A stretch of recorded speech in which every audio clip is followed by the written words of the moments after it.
The American presidency has transformed into something resembling a corporate boardroom where nations become assets, territories turn into investments, and military might serves as the ultimate negotiating chip. Donald Trump isn't just running a country, he's building an empire, one strategic acquisition at a time.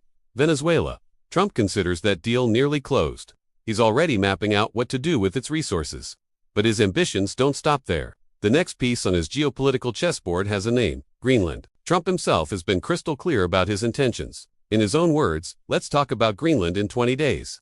By the way, I have to say this about Greenland. We need it. We need Greenland from a national security situation. It's so strategic. I just say this. We need Greenland from the standpoint of national security, and the European Union needs us to have it, and they know that.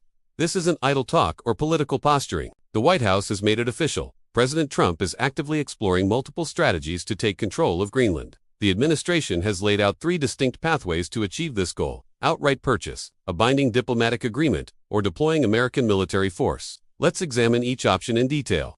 The first approach, a straightforward transaction. Put cash on the table and buy Greenland outright. This isn't Trump's first attempt. He proposed the same idea back in 2019 during his initial presidency, and there's historical precedent that makes this strategy seem almost reasonable. The United States has acquired territory through purchase before. Take Alaska, for example. In 1867, Washington bought it from Russia for $7.2 million, sum that translates to over $150 million in modern currency. That deal transformed American geography and gave the U.S. a massive strategic foothold in the Arctic. Trump appears ready to replicate that playbook with Greenland. According to recent reports from this week, a financial purchase remains his preferred route at least for now. Secretary of State Marco Rubio confirmed as much during a closed-door briefing with lawmakers on Monday.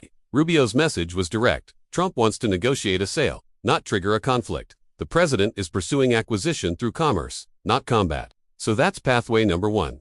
Buying the island nation. The second pathway involves a diplomatic framework known as a Compact of Free Association. So what exactly does that mean? In essence, it's a specialized treaty that creates a unique political relationship between nations. The United States already operates under this model with 3 Pacific island nations: Micronesia, the Marshall Islands, and Palau. Here's how it works. These countries maintain their sovereignty and self-governance in most domestic matters. However, when it comes to critical areas, particularly defense and military strategy, Washington holds ultimate authority. In exchange for this arrangement, these islands receive substantial financial aid and the full protection of the American military umbrella. Trump could pursue an identical framework with Greenland. The island would retain its autonomy in day-to-day governance, but the United States would control its defense infrastructure and foreign policy decisions. Greenland gets money and military security. America gets strategic control of one of the Arctic's most valuable territories. That's option 2, a legal compact that binds Greenland to American interests without formal annexation. The third option is the most drastic: military intervention. This would mark a radical departure from diplomatic norms. Unlike Venezuela nation, the U.S. can target with relative geopolitical impunity. Greenland exists within a completely different framework. It's not some isolated rogue state. Greenland is part of the Kingdom of Denmark. While the island exercises substantial self-governance, Copenhagen retains control over its defense and foreign affairs. And here's the critical complication. Denmark is a NATO member. That means Greenland falls under the protection of the North Atlantic Treaty Organization. Any American military action against Greenland would constitute an attack on a NATO alliance act that would fracture, if not destroy, the entire alliance. It would be a geopolitical earthquake without modern precedent. Yet the Trump administration hasn't ruled it out.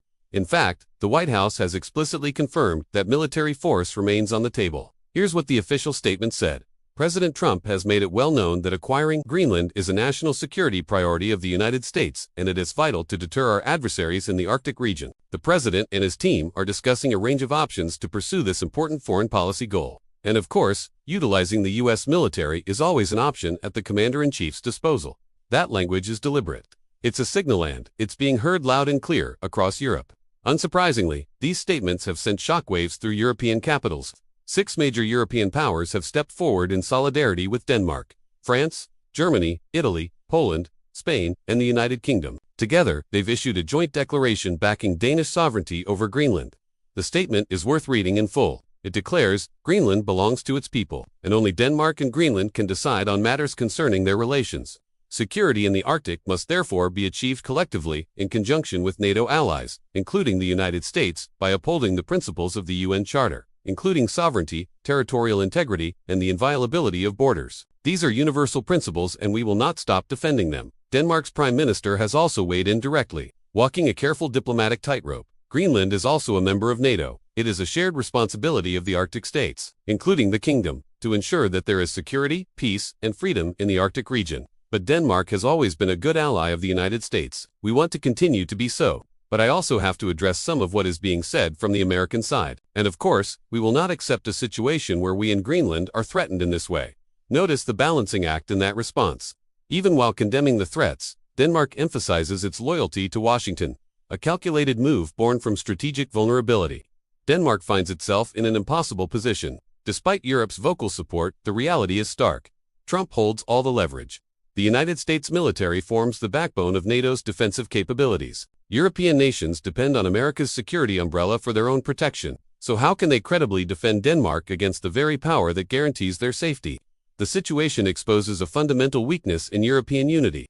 Just look at their response to Trump's actions in Venezuela. The U.S. effectively kidnapped a sitting head of state. And what did Europe do? They issued carefully crafted statements. No forceful condemnation. No accusations of violating national sovereignty. No real pushback whatsoever. As America openly claims Venezuela's natural resources, Europe has remained conspicuously silent. They've said virtually nothing. This diplomatic paralysis hasn't gone unnoticed. It's revealed Europe's hypocrisy, and it's emboldened Donald Trump. He's watched Europe fail to defend Venezuela. And now he's counting on that same silence when it comes to Greenland. He's betting that Europe will talk tough but ultimately do nothing, and based on recent history, that's not an unreasonable bet. The world resists simple categorization, and your news coverage shouldn't be confined to neat boxers either. From war zones to diplomatic chambers. From viral controversies to systemic injustices, we cover the debates dominating headlines and the ones being deliberately ignored. Same program, fresh perspective. As we enter this new year, First Post America unveils its updated look and format. I'm Palki Sharma, and you're watching First Post America.